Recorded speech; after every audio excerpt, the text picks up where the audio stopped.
Dios le bendiga, hermanos y hermanas, y otra vez qué bueno que nos acompaña en este tiempo de reflexión, de diálogo, de encuentro con la palabra de Dios, utilizando nuestra revista El Discípulo, acompañado, siempre bien acompañado por mi hermana Virginia Montalvo. Saludos, Virginia. Saludos a Pastor y a los amigos y amigas que nos ven. Y estamos hoy dando continuidad a toda esta serie de lecciones y diálogos que hemos tenido durante estas pasadas semanas, tiempo que ciertamente hemos disfrutado y esperamos que haya sido también y esté siendo de bendición a los hermanos y hermanas que se sientan ese ratito a escuchar y a meditar y a reflexionar sobre el texto bíblico. Y hoy estamos en la lección número 12, cuyo título es Regocíjate en el Señor.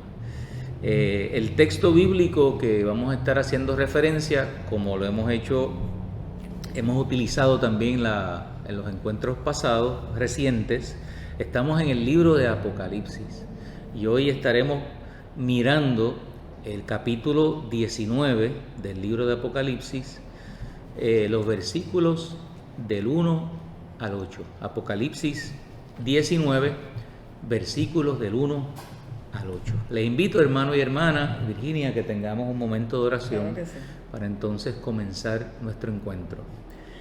Gracias, Dios, por tu palabra.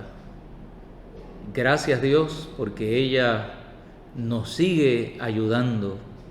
Sigue, Señor, siendo una herramienta fundamental para nuestra fe, para nuestro crecimiento, para nuestra madurez, pero también para comprender tu voluntad en medio de los tiempos.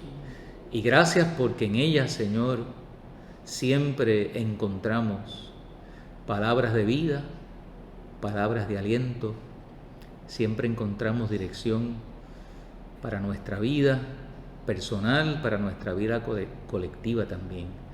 Bendícenos, te pedimos, como siempre te hemos orado, para que nuestras palabras y nuestro diálogo edifiquen, Señor, a tu pueblo, a nuestros hermanos y hermanas. Así que en tus manos ponemos, Señor, nuestras vidas y oramos en el nombre de Jesús. Amén. Amén. Y amén. Podemos, hermanos y hermanas, en medio de tiempos difíciles, en medio de tiempos complejos, en medio de tiempos de dolor, de angustia y de sufrimiento, ¿podemos nosotros encontrar esperanza? ¿Acaso la fe nuestra, la fe cristiana, nos da herramientas, la palabra de Dios nos da herramientas para poder afirmar nuestra esperanza en medio de tiempos difíciles? Pues nosotros ciertamente creemos que así es. Y la lectura de hoy que vamos a estar conversando del libro del Apocalipsis va apuntando y asomándose en esa dirección. Así que, Virginia, hablemos del texto. Sí, como hemos dicho ya, vamos a ver este capítulo 19 de Apocalipsis, que es uno de los últimos capítulos ya de este libro. Y este capítulo describe, para estar en ese contexto, este capítulo 19 describe la celebración de esa victoria final de Jesucristo sobre las fuerzas del mal, del pecado y de la muerte. Y describe una gran alegría en el cielo, porque ya el mal ha sido vencido, el pecado ha sido vencido y la muerte también. Y como dice la lección, hay una gran batalla cósmica, un choque entre dos fuerzas, las fuerzas del bien y de la vida, que están representadas por la trilogía de Dios, el Cordero de Dios, que es Jesús, y el Espíritu Santo, y en abierta oposición a esas fuerzas del mal, que es la trilogía de Satanás, o sea, las fuerzas del mal y de la muerte, representadas por la trilogía, como dije, de Satanás, la bestia y el falso profeta. Y esto se me parece un poco a las películas estas de Guerra de las Galaxias, las Sí. fuerzas del mal, del bien contra el mal. Y si ustedes han visto esas películas, verán que los de la fuerza del bien visten de blanco y los de las fuerzas del mal visten de negro. Eso tiene un símbolo, que más tarde en la lección al final también habla de eso, de los símbolos de los colores. Y debemos recordar que el libro de Apocalipsis se escribe, como dijimos anteriormente, en momentos en que dominaba el imperio romano y que quien gobernaba era el emperador Domiciano, que lo dijimos la otra vez, ya eso para fines del siglo I, como en el año 95 después de Cristo, y se dice que él persiguió mucho a los cristianos. Pero sí, pastor, hay que tener en cuenta que el cristianismo había avanzado mucho. Y el imperio lo veía con recelo y lo veía con sospecha. Espérate, esta gente están creciendo mucho, aquí pasa algo, y como ellos no se sometían, ¿verdad?, a las reglas, ¿verdad?, a las imposiciones. Correcto. Porque eran imposiciones.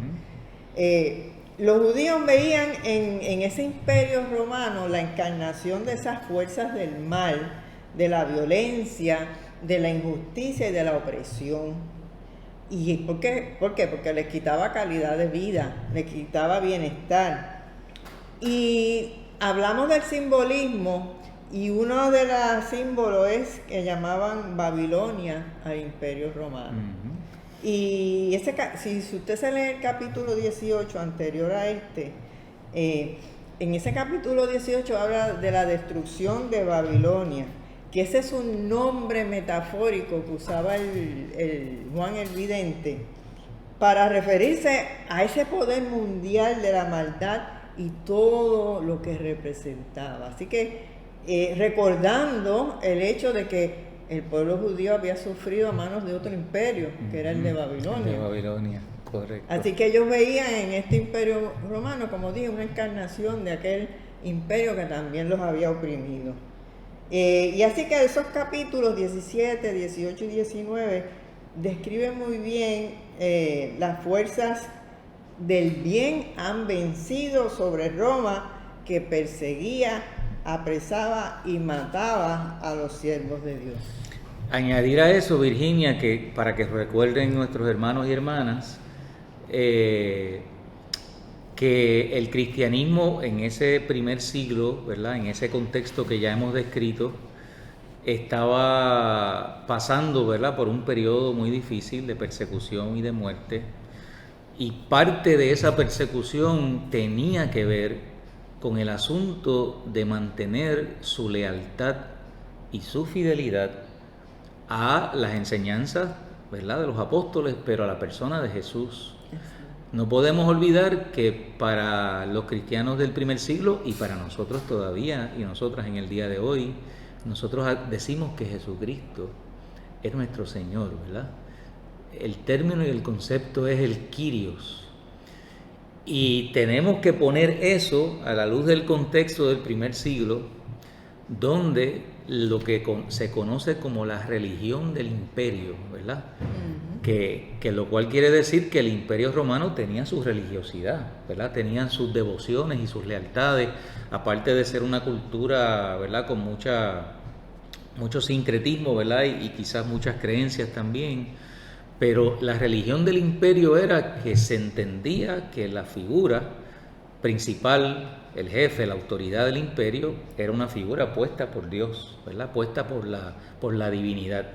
Y por lo tanto, en algún momento se pedía a la gente que reconocieran que el César, ¿verdad?, que esa figura máxima de poder era el Señor, ¿no? Y eso es una frase que no solamente podemos verlo del término Señor en la Biblia, pero en la historia se reconoce eso. Y cuando ahorita, Virginia, tú mencionabas de las cuestiones que eran impuestas, pues obviamente ese tipo de culto y ese tipo de obediencia era impuesta a toda el territorio dominado bajo ese poder imperial político, y los cristianos y cristianas se negaban, ¿verdad? Digo, algunos quizás consentían, pero se negaban a hacer esa afirmación porque ellos habían entendido que Jesucristo era el Señor. Jesús les había dicho en algún momento, hablando de los fariseos y de algunos líderes religiosos, que no llamaran a nadie maestro, que no llamaran a nadie padre, ¿verdad? Así que Jesús ya los había de alguna forma educado y enseñado y formado para que supieran distinguir a dónde era que tenían que estar sus lealtades. Y el Apocalipsis nos describe la crudeza de ese momento donde había que definir la fidelidad y la lealtad a Jesús y a las enseñanzas de Jesús y a los valores del reino, o doblegarse ante la fuerza del imperio que tú decías que eran las fuerzas del mal. Así que un poco para que usted vea cuál es el drama que está de fondo en estos capítulos del Apocalipsis y nos ayudan un poco a entender también el contexto. Sí, yo me imagino que ellos estaban en esa disyuntiva de quién es el soberano. El soberano no es el César, el soberano para ellos y para nosotros es el Señor. Y a muchos, como usted dice, les costó la vida, inclusive están los llamados mártires. Correcto. Que fueron personas que se mantuvieron, ¿verdad?, en su fe y en su fidelidad, que de hecho Apocalipsis dice la fidelidad iba a ser premiada para aquellos que más se mantuvieran firmes en esa fe, porque no es fácil. Algunos claudicarían, como usted dice. Es correcto. Porque no es fácil, pero cuando uno ve que el poder de un imperio va contra uno, pero muchos estuvieron dispuestos. Por eso es que la fe cristiana logró crecer y desarrollarse con hombres y mujeres que estuvieron dispuestos a ser fieles al Señor. Pues bien, entonces, de los puntos sobresalientes que nos trae esta lección, uno es que tenemos esperanza de vida y de salvación. Eso es bien importante porque el Apocalipsis dijimos que es un libro de esperanza. ¿Por qué? Porque afirma la victoria de las fuerzas del bien, de la justicia y de la vida sobre todas esas fuerzas del mal que operan, que representan la opresión, la injusticia, el pecado y la muerte. ¿Y qué implica esto para nosotros hoy en día? Pues miren, los seres humanos, pastor, y como ustedes saben, amigos y amigas, los seres humanos necesitamos esa esperanza para seguir viviendo. Y muchas veces pensamos que no hay futuro y que no se puede vivir con tranquilidad ante tanto acontecimiento que nos pasa alrededor, y pensamos que no hay futuro, el creer que la posibilidad de que haya un futuro mejor depende de ese sentido de esperanza, de que hay posibilidades para mí como persona y como ser humano. Hay una posibilidad de que haya algo mejor. Y muchas veces pensamos que los problemas nunca se nos van a resolver y caemos como en un círculo ahí dando vueltas en lo mismo, pensando esto no voy a salir, no hay esperanza. Pero el Apocalipsis precisamente nos enseña que no importa cuán difícil sea la vida y la historia, el futuro está lleno de esperanza. ¿Por qué? Porque Dios ha vencido, ya ha vencido en la resurrección y ahora va a vencer en la historia. Y la resurrección ya anticipa ese final de la historia. Una resurrección gloriosa de nuestro Señor. En Apocalipsis 11:15 precisamente dice: los reinos del mundo han venido a ser de nuestro Señor y de su Cristo, y Él reinará por los siglos de los siglos. Esa esperanza de la que nosotros hablamos y que el mismo texto bíblico también dice que es esperanza que no avergüenza. Hay una imagen, hay un texto que habla de esa esperanza que no avergüenza. Y cuando hablamos de esperanza, hermanos y hermanas, no estamos hablando de, vamos a decir, de una pasividad frente a la vida y a lo que ocurre, porque tenemos esperanza de que algún día en el futuro algo va a pasar y todo esto va a cambiar. Eso es cierto que tenemos esa esperanza, ¿verdad? Y Virginia, tú apuntas un poco hacia eso, ¿verdad? A esa victoria final. Pero esta esperanza no se trata de resignarnos porque algún día, ¿verdad? La realidad va a cambiar. No se trata de vivir entonces prácticamente en una espera pasiva e inactiva, prolongada, esperando que llegue algún día ese gran cambio, ese gran acontecimiento de victoria final del bien sobre el mal. No, no, no. Los cristianos y cristianas del primer siglo no se echaron para atrás. ¿Sabes? No fue que se recostaron a esperar. No, no, no. Estaban dando testimonio de su fe. Estaban sirviendo. Y dando la batalla. Y dando la batalla. Y haciendo frente a donde tenían que hacer frente. Y dando testimonio del Evangelio donde había que hacerlo. Y sirviendo. Y para muestra tenemos imágenes que vienen a nuestra mente del libro de los Hechos, ¿verdad? Cuando predicaban y los mandaban a callar, cuando los encerraban y ellos seguían y los soltaban y seguían predicando, lo cual nos muestra que era una comunidad que vivía en esperanza, ¿ah? No solamente que tenían esperanza, vivían en esperanza. Claro, había momentos difíciles, había momentos de temor y de miedo, pero siempre ese sentido de esperanza de que la resurrección, como tú muy bien dijiste, es un anticipo de la victoria final de Jesús sobre todas las fuerzas de la muerte, eso estaba presente ahí.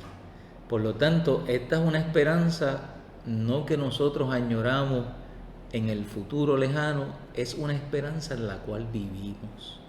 Y nosotros y nosotras, como pueblo de Dios y pueblo cristiano, estamos llamados y llamadas a vivir en esa esperanza, a creer en esa resurrección y a creer en esa fuerza y esa gran victoria de las fuerzas del bien sobre el mal.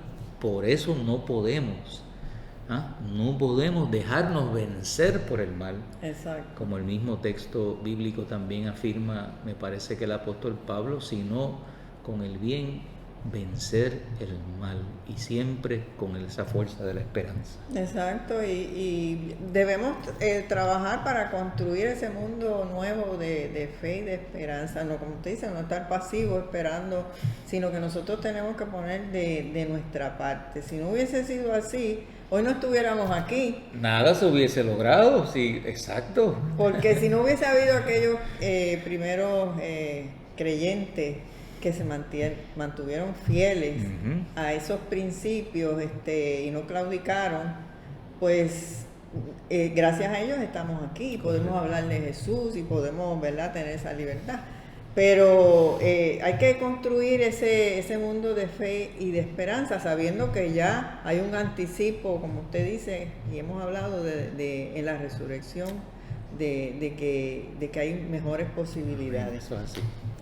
Y precisamente otro de los temas de la lección es que las personas creyentes en Cristo Jesús formamos parte de una comunidad de fe global que se extiende a través del tiempo y del espacio. Precisamente, si estamos hablando de fe y de esperanza, tiene que ser en forma colectiva, que construyamos, seamos partícipes en la construcción de un mundo mejor, pero de forma colectiva. Y yo, fíjense, pastor, y abundando en lo que yo precisamente dije de la iglesia del primer siglo, cuando el Espíritu Santo hace presencia en el aposento alto, que describe el libro de los Hechos, ahí es que surge y se expande la comunidad de fe global. Para mí, ahí es que es el punto de partida, porque se abre un nuevo panorama. El cristianismo comienza a expandirse por aquel mundo conocido que era el mundo del Mediterráneo, que era lo que se conocía, Grecia, Roma, Asia Menor. Y el cristianismo se fue expandiendo y creciendo. Por eso es que los romanos lo vieron como una amenaza. Y gracias a las ejecutorias de apóstoles como Pedro, como Pablo, como Esteban, como Felipe, el cristianismo se siguió expandiendo por aquel mundo que era lo que para ellos era el mundo conocido. Y ese círculo, dije, se sigue ampliando y ya no eran solo los judíos, sino que se añaden ahora los no judíos, lo que llaman en la Biblia los gentiles, algunos paganos. Y un ejemplo, hay muchísimos.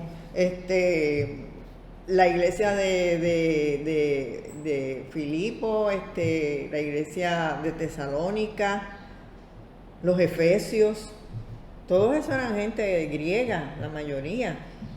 Y me trae a la memoria el relato de Lidia de Tiatira, que habla la Biblia en Asia Menor, que era una comerciante de telas de púrpura. Sí. Y ella, según dice, ¿verdad?, la tradición, ella fue la primera creyente femenina convertida al cristianismo, gracias al apóstol Pablo. Y así hay un sinnúmero más. Y hoy en día, pastor, el Espíritu Santo sigue sorprendiéndonos, porque hoy somos comunidades multiculturales. Y nuestra iglesia es un ejemplo de ello. Hay de diferentes nacionalidades, hay colombianos, hay cubanos, hay venezolanos y hasta haitianos. Hay comunidades que hay grupos haitianos. O sea, que Dios nos sigue sorprendiendo y sigue ampliando ese panorama. La diversidad, Virginia, es un regalo de Dios. Amén. Y yo creo que si nosotros simplemente fijamos nuestra mirada en la creación, por dar un punto, una base de partida que es tan diversa en formas, en colores, en diseños, en patrones, en tamaño, es una cosa increíble, ¿no? La riqueza, ¿no?, en términos de diversidad de la creación, que es un reflejo también de esa capacidad y esa fuerza y ese poder creador de Dios, y cómo también eso se refleja dentro del pueblo de Dios. Exacto. Y por eso hay tantas imágenes. De hecho, la vez pasada estábamos hablando de esa imagen del Apocalipsis que hablaba de culturas y de pueblos y de todos los pueblos y de todos los lugares y de todas las naciones, ¿no? Así que eso está ahí recogido, ¿verdad? Esa diversidad o ese gran pueblo de Dios de tan gran alcance. Y lo otro que me parece valioso comentar es esa conciencia de que nosotros y nosotras somos parte de una comunidad amplia y diversa, pero amplia y grande, ¿no? Los discípulos de Cristo, Virginia, en su historia original, ¿verdad?, es un punto que nos toca particularmente porque los discípulos comenzaron en los Estados Unidos de Cristo como lo que se conoce un movimiento de avivamiento. Era un tiempo de muchos despertares entre los cristianos, pero era un tiempo también de búsqueda, y era un tiempo de abrazar la diversidad de creencias dentro del cristianismo, ¿verdad? Así nacen los discípulos de Cristo, y de hecho se atrevieron en un momento a pensar que podían crear un solo pueblo, ¿no?, una sola iglesia de Cristo, un solo pueblo con distintos nombres y distintas tradiciones, pero creyendo que a fin de cuentas éramos una gran comunidad, un gran pueblo de Dios. Y por ahí nació por lo menos el sueño inicial de la iglesia cristiana. Cristiana, correcto. Exacto, entonces, ¿qué nombre? No, somos la iglesia cristiana. Y era claro, para incluir a todos los cristianos y cristianas de todas las tradiciones, incluyendo la Iglesia Católica en aquel momento. Así que fue un movimiento en ese sentido adelantado al tema del ecumenismo. Pero tener esa conciencia de que somos parte de ese pueblo más grande es bien, bien importante, y creo que es un punto bien valioso también de la lección. Sí, no, y ahora más que con las redes sociales, pues se sigue ampliando. La comunidad virtual, global. Ahora mismo uno puede estar aquí hablando y quién sabe vaya pasando de mano en mano y nos vean allá hasta en China. Allá a tierras lejanas. A tierras lejanas. O sea que Dios en su visión, que es más amplia, pues hace posible que su iglesia se expanda de una manera extraordinaria. Sí, Así sí. que yo creo que eso es bien importante y que también, como hablamos en otras ocasiones, la iglesia es más que el espacio físico, sino que es algo más grande, algo más significativo. Y ya para terminar, ¿verdad? El último tema que yo creo que es bien importante en esta lección es la metáfora de la boda del Cordero. Eso es bien importante porque en este capítulo hay es la boda del Cordero con su novia, que quiere decir con la iglesia, que significa la iglesia. Esa es la culminación gloriosa de la historia humana, tal y como la conocemos. La novia o esposa es la iglesia que está formada por todos los creyentes de todos los tiempos y que han sido fieles al proyecto de Dios, de paz, amor y de justicia. Yo creo que eso es bien importante, porque son todos los que han sido fieles a ese proyecto del reino de Dios. Y la ropa de la novia, porque ustedes saben que a las novias les gusta siempre vestir elegante, de blanco, porque el blanco tiene un símbolo. En la tradición significa pureza y qué sé yo. Pero en este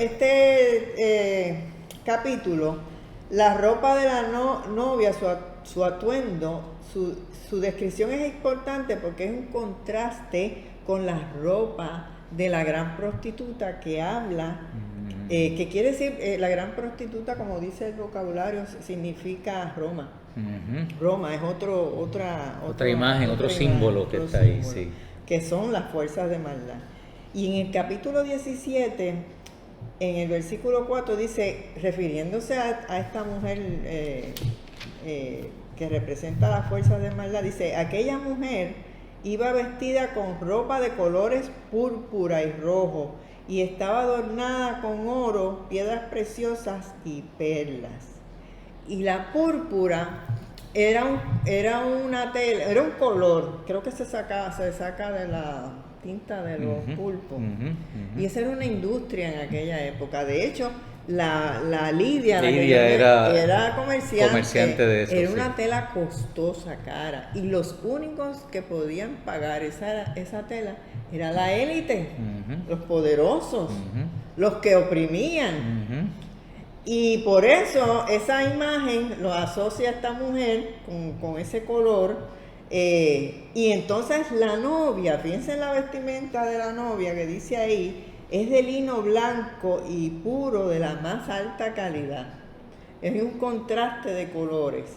Aquella representa la opulencia de una clase opresora y esta representa una metáfora para representar las buenas acciones del pueblo santo, o sea, de su iglesia y por su fidelidad al proyecto de Dios.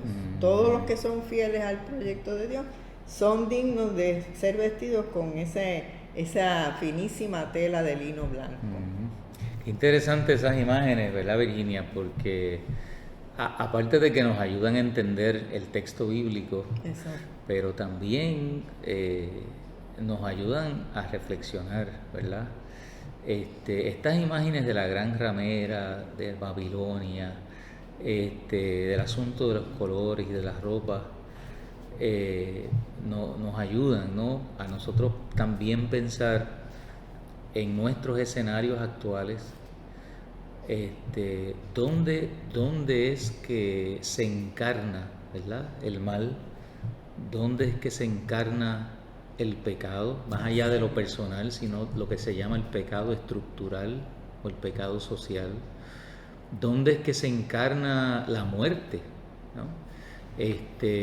Y cuáles son hoy en día esas manifestaciones que pudiéramos comparar con Babilonia y con la gran ramera, esas manifestaciones que traen sufrimiento y traen dolor al pueblo. Porque fíjate, Virginia, toda esta simbología tenía el propósito de ayudar a los cristianos y cristianas a entender su contexto. Exacto. Primero que era un lenguaje así medio codificado, Sí. porque era una forma Para casi un de... grupo, para que, o sea, refiriéndose a Roma, pero solamente los creyentes eran los que podían entender Claro, esa Babilonia, la gran claro, ramera, esos símbolos y esos símbolos. esas imágenes. Así que, pero no tiene otro propósito que ayudarlos, primero, a poder resistir y sobrevivir dentro de ese ambiente. Y lo otro es saber y tener claro de qué lado de la historia Eso, estaba el pueblo. Y esa es una buena pregunta para nosotros hoy. hoy en día, sí. ¿De qué lado de la historia estamos los cristianos y cristianas? Exacto. Está la iglesia de Cristo, está el pueblo de Dios. ¿Estamos nosotros también, acaso, en esa ambivalencia entre las fuerzas de la muerte, las fuerzas del mal, las fuerzas destructivas, y entre con un pie allá y un pie acá, como diría el texto, ¿verdad? O tibios, ¿verdad? Porque ese es el parte del propósito del libro, ayudarnos en esa reflexión, porque tenemos que tener claro, como lo tuvieron claro la iglesia en el primer siglo, en el libro de Apocalipsis, y la invitación también del vidente es a eso. Nosotros hoy tenemos que tener claro en qué lado de la historia estamos ubicados. Sí, en aquella época Roma era la representativa de la estructura de opresión, pero nosotros hoy en día tenemos otros elementos, como usted dice, que representan esas estructuras de opresión, que nos hacen la vida imposible, como dije, nos quitan calidad de vida, y los pueblos se sienten oprimidos, desesperados, buscando, ¿verdad?, una luz en ese camino de oscuridad.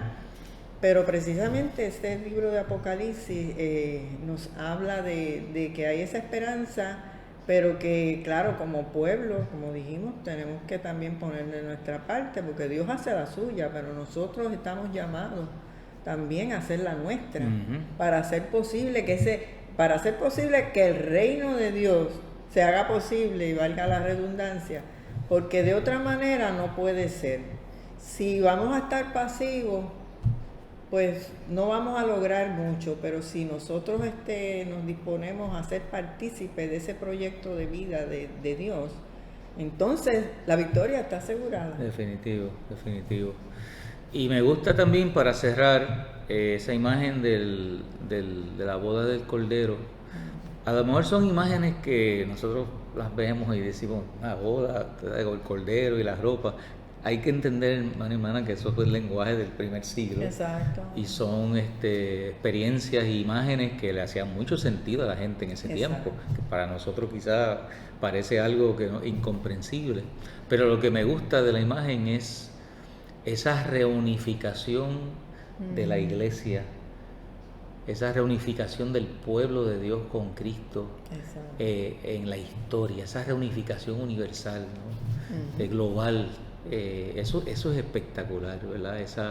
Ese momento culminante de los tiempos. Está bueno eso, reunificación global. Reunificación global, ¿verdad? Del pueblo de Dios con Jesús, con Cristo. Me parece extraordinario la belleza, ¿no?, que hay ahí.